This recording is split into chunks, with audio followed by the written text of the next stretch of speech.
Assalamualaikum warahmatullahi wabarakatuh. Perkenalkan, nama saya Haira Nadlif Aulia dari Prodi Perpustakaan dan Ilmu Informasi. Di sini saya akan membacakan resum materi selama PBAK hari pertama dan hari kedua. Ada 6 materi yang akan saya bacakan. Yang dibawakan oleh Wakil Rektor Bidang Akademik, yaitu Ibu Hajah Umi Sumbulan. Universitas Islam Negeri Malang memiliki 7 fakultas, diantaranya adalah 1 Fakultas Tarbiyah dan Ilmu Keguruan. Fakultas Tarbiyah dan Ilmu Keguruan adalah fakultas tertua di UIN Malang. Yang kedua adalah Fakultas Ekonomi, yang ketiga Fakultas Syariah, yang keempat Fakultas Psikologi, yang kelima Fakultas Saintek, yang keenam Fakultas Humaniora, dan terakhir adalah Pascasarjana. Kampus UIN Malang sedang di tahap penilaian internasional dan reputasi internasional. Maka dari itu, program yang mendukung upaya internasionalisasi universitas selalu mendapat dukungan, diantaranya adalah event akademik internasional, penambahan jumlah mahasiswa internasional. Saat ini, UIN Malang memiliki mahasiswa internasional dari 34 negara tetangga. Ada beberapa program studi di UIN Malang yang memiliki sertifikat internasional atau akreditasi internasional. Kampus UIN Malang memiliki beberapa kelebihan dalam menyelenggarakan pendidikan, yaitu dalam menjalankan pendidikan integrasi keilmuan yang memadukan sains dan Islam. Yang kedua, dalam menjalankan pendidikan integrasi kelembagaan, yaitu memadukan pendidikan tinggi dan pesantren untuk membentuk akhlak para mahasiswa. Maka dari itu, UIN Malang memiliki Ma'had Al-Jami'ah sebagai pusat pengembangan akhlak ulul albab, khususnya 2 pilar dari 4 pilar ulul albab, yaitu pendalaman spiritual, keagungan akhlak, keluasan ilmu, dan kematangan. Selanjutnya, terdapat pengembangan bahasa asing. Bisa dari pengembangan bahasa Arab, bahasa Inggris, bahasa Mandarin, dan lainnya. Selanjutnya, UIN Malang mendirikan rumah tahfidz dan terdapat rumah moderasi beragama. Proses kegiatan akademik dimulai dari awal masuk mahasiswa menjadi mahasiswa baru di UIN Malang, itu melakukan pembelajaran yang berlangsung minimal 8 semester dan harus menyelesaikan 160 SKS. Lalu dilanjutkan dengan melakukan penelitian dan dilanjutkan dengan pengabdian masyarakat yang biasanya berisi PKL atau KKN. Lalu dilanjut dengan ujian komprehensif, ujian skripsi, ujian yudisium, hingga wisuda. Selanjutnya di UIN Malang juga terdapat mata kuliah pengembangan kepribadian diri. Itu adalah salah satu mata kuliah ciri khas UIN Malang. Mata kuliah tersebut diantaranya meliputi mata kuliah dasar, mata kuliah keislaman, dan mata kuliah filsafat. Seluruh mahasiswa diharapkan tidak hanya memiliki prestasi dalam akademik, melainkan juga memiliki prestasi non-akademik, yaitu contohnya seperti aktif di organisasi, kemahasiswaan, baik intra maupun ekstra kampus. Sehingga, selain wawasan akademik yang kita miliki, mahasiswa juga diharapkan untuk memiliki skill dalam public speaking, dalam kepemimpinan, dalam keorganisasian, agar skill tersebut bisa kita gunakan pada saat kita sudah keluar dari dunia perkuliahan ini. Selanjutnya saya akan membacakan resum materi kedua yang dibawakan oleh Wakil Rektor Bidang Kemahasiswaan, yaitu Bapak Dr. Fathah Yasin. Mahasiswa baru harus mengupayakan secara mental spiritual, karena kampus UIN Malang berbeda dari kampus-kampus lainnya. Mahasiswa yang memiliki mental spiritual memiliki indikator sebagai berikut. 1. Berpikir ilmiah. Mahasiswa harus bertransformasi gaya belajar daripada saat gaya belajar di SMA dengan gaya belajar pada saat perkuliahan, karena sangat berbeda. Berpikir ilmiah adalah berpikir yang berlandaskan dengan ilmu pengetahuan yang luas. Yang kedua adalah pengembangan kreativitas mahasiswa. Yang ketiga adalah harus berpikir positif, harus berperilaku positif. Mahasiswa UIN Malang harus kreatif, yang artinya harus selalu tampil dalam memerankan diri di tengah-tengah masyarakat dengan berbagai kemampuannya. Dengan berbagai kreativitas yang dimiliki, bisa dikembangkan melalui beberapa fasilitas kegiatan kemahasiswaan yang ada di Universitas Islam Negeri Malang. Kampus UIN Malang mengajak seluruh mahasiswanya agar berpartisipasi aktif dalam kegiatan intrakampus maupun ekstrakampus. Intrakurikuler terdapat SEMA, DEMA, UKM, dan lainnya. SEMA dan DEMA mereka telah menyelenggarakan beberapa kegiatan kemahasiswaan, di mana kegiatan mahasiswa harus diikuti oleh seluruh mahasiswa UIN Malang. Karena kalau mau lulus S1, dituntut untuk mengumpulkan SKKM, yaitu Satuan Kredit Kegiatan Mahasiswa. SKKM yang akan dimasuki di SKPI. Minimal skor yang dimiliki kegiatan intrakampus minimal 250 poin. Karena itu, jangan ada yang tidak mengikuti kegiatan kemahasiswaan yang ada di kampus. Pak Wakil Sektor Bidang Kemahasiswaan mengimbau bahwa untuk maba selalu patuh terhadap peraturan yang ada di UIN Malang. Jika ada yang mau beraspirasi untuk pimpinan-pimpinan yang ada di UIN Malang, itu bisa mengikuti prosedur yang ada, bukan dengan cara kita nyelonong sendirian untuk menyalurkan aspirasi, tidak, karena di setiap kampus pasti memiliki prosedur-prosedurnya. Jadi jika kita ingin mengajukan aspirasi, kita bisa mengajukannya melalui Senat Mahasiswa, bisa melalui DEMA, kalau dari fakultas bisa melalui himpunan atau HMJ. Materi selanjutnya adalah DEMA, Dewan Eksekutif Mahasiswa. DEMA yang diketuai oleh K. Adi Murosadi dan wakilnya adalah K. Ahmad Fawaid.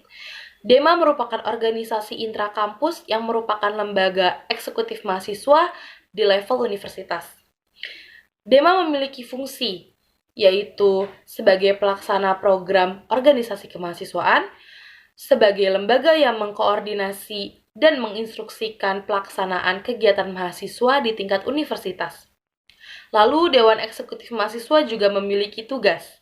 Di antaranya adalah melaksanakan program kerja organisasi yang sudah ditetapkan SEMA, mengkomunikasikan dan menginformasikan kegiatan kemahasiswaan di tingkat universitas, lalu melaksanakan koordinasi dan sinkronisasi kegiatan kemahasiswaan. Di dalam Dewan Eksekutif Mahasiswa juga terdapat 6 kementerian, di antaranya ada Kementerian Dalam Negeri, Kementerian Luar Negeri, Kementerian Hukum, Sosial dan Politik, Kementerian Agama, Kementerian Pengembangan dan Kreativitas, terakhir adalah Kementerian Komunikasi dan Informasi. DEMA memiliki beberapa program kerja yang menjadi prioritas, di antaranya adalah Sahabat Desa, yang bertujuan untuk mengembangkan rasa kepekaan mahasiswa terhadap masyarakat sekitar. Materi selanjutnya adalah berisi tentang SEMA, Senat Mahasiswa, yang diketuai oleh K. Muhammad Adi Faroni. SEMA merupakan organisasi mahasiswa UIN Malang yang berperan sebagai lembaga legislatif yang mengkoordinasi DEMA, UKM, dan HMJ. SEMA memiliki fungsi diantaranya adalah fungsi advokasi, fungsi legislasi, fungsi pengawasan, dan fungsi penganggaran. Senat Mahasiswa juga memiliki beberapa tugas. Di antaranya adalah mengawasi dan mengontrol DEMA universitas, memberikan persetujuan setiap kegiatan yang akan dilaksanakan Dema Universitas, memberikan pengesahan setiap laporan pertanggungjawaban setelah selesai kegiatan tersebut, memfasilitasi aspirasi mahasiswa UIN, dan menyalurkan kepada pihak-pihak yang bersangkutan. SEMA juga memiliki beberapa wewenang, di antaranya 1. Membentuk undang-undang yang dibahas Presiden mahasiswa untuk mendapatkan persetujuan bersama. 2. Menampung dan mempertimbangkan aspirasi mahasiswa. 3. Memberikan mandat untuk pelaksanaan pemilwa. 4. Mengawasi pelaksanaan hasil-hasil sidang Dema Universitas. 5. Turut andil dalam mengkaji permasalahan yang timbul di dalam negara dan di dalam universitas. Dan terakhir, menerima dan membahas usulan PO yang berkaitan dengan bidang tertentu dan mengikut sertakan dalam pembahasan. Selanjutnya, kita masuk ke materi Kebangkitan Bangsa Menuju Indonesia Tangguh yang dibawakan oleh Pak Hasanuddin Wahid. Pandemi di Indonesia masih berlangsung. Efek dari pandemi bukan hanya kesehatan masyarakat atau kesehatan negara, melainkan turunnya pertumbuhan ekonomi, ancaman resesi ekonomi. Hampir seluruh dunia memiliki pertumbuhan ekonomi yang menurun akibat terdampak wabah virus corona ini. Tapi alhamdulillahnya per bulan Juli, Indonesia sudah kembali ada peningkatan dalam pertumbuhan ekonomi. Kuncinya adalah jika angka COVID naik, maka pertumbuhan ekonomi turun. Dan sebaliknya, jika angka COVID menurun, maka pertumbuhan ekonomi akan naik. Dampak COVID bagi sektor ekonomi diantaranya adalah melemahnya daya beli, hilangnya pekerjaan, kurang lebih 50.000 orang di Indonesia yang di PHK akibat terdampak virus corona ini. Lalu banyak anak sekolah yang putus sekolah, dengan alasan anak dipaksa untuk membantu orang tua mencari nafkah. Selanjutnya, kekerasan pada anak dan risiko eksternal, dan terjadinya penurunan capaian belajar. Lalu kebijakan di sektor pendidikan, itu adalah adanya bantuan kuota belajar, bantuan subsidi upah, bantuan peringanan UKT, dan lainnya. Kita sama-sama mendukung kolaborasi heksahelik antara mahasiswa dan pemerintah. Jika tidak adanya kolaborasi, maka kita tidak bisa memajukan Indonesia sendirian. Kolaborasi heksahelik adalah kolaborasi yang dibuat untuk bekerja sama, menyelesaikan masalah-masalah yang terjadi selama pandemi, sekaligus masalah ekonomi, masalah sosial, politik, dan lainnya. Terdapat 3 kekuatan pengubah dunia. Di antaranya 1. Kemajuan teknologi, 2. Beragama, dan ketiga kekuatan pasar. Lalu, menjadi generasi unggul harus memiliki beberapa sifat, yaitu harus punya keagungan moral dan spiritual, menggandrungi ilmu pengetahuan, memiliki kemampuan digital quotient, dan terakhir, memiliki kesolehan sosial. Materi terakhir yang akan saya bacakan adalah materi yang berjudul Moderasi Beragama dalam Bidang NKRI, yang dibawahi oleh Pak Bersri Zain. Pak dosen mengkhawatirkan beberapa tahun kebelakang ini banyak terjadi fenomena yang tidak bisa membedakan yang namanya berislam, berarab, dan bertimur tengah. Indikatornya orang sering melihat orang itu soleh diukur dari tampilannya. Yang dia pakai celana cungkring, dia berjenggot, dan lain sebagainya itu menjadi simbol yang dianggap orang soleh. Berbagai macam variasi atribut tentang Islam, ada kelompok tertentu yang bilang, gak ada itu Islam moderat, liberal, yang ada hanya Islam. Definisi moderasi secara etimologis yaitu wasatiyah, berarti jalan tengah, posisi tengah, dan berkeadilan. melainkan definisi moderasi secara terminologis yaitu pemahaman atau praktek keagamaan yang menjunjung tinggi kesetaraan, keberagamaan, toleransi agama, berpijak pada prinsip tawazun antara rasio dan logika. Kenapa moderasi relevan urgent di Indonesia? Di antaranya adalah 1. Karakter Islam sebagai agama rahmalil alamin yang menjunjung tinggi keadaban dan harmoni antar pemeluk agama. Kedua, historisitas Islam di Indonesia. Ketiga, karakter masyarakat Indonesia yang lekat dengan kesatuan dan harmoni. Dan terakhir, ideologi bangsa Pancasila dengan moto Bhinneka Tunggal Ika. Lalu ada isu-isu politik yang terkait dengan Timur Tengah dan politik global, baik secara langsung atau tidak, dan dapat memengaruhi pemahaman dan sikap keberagamaan masyarakat Indonesia, serta mengganggu agenda moderasi Islam, seperti contoh konflik antara Palestina dan Israel, dan konflik-konflik Timur Tengah lainnya.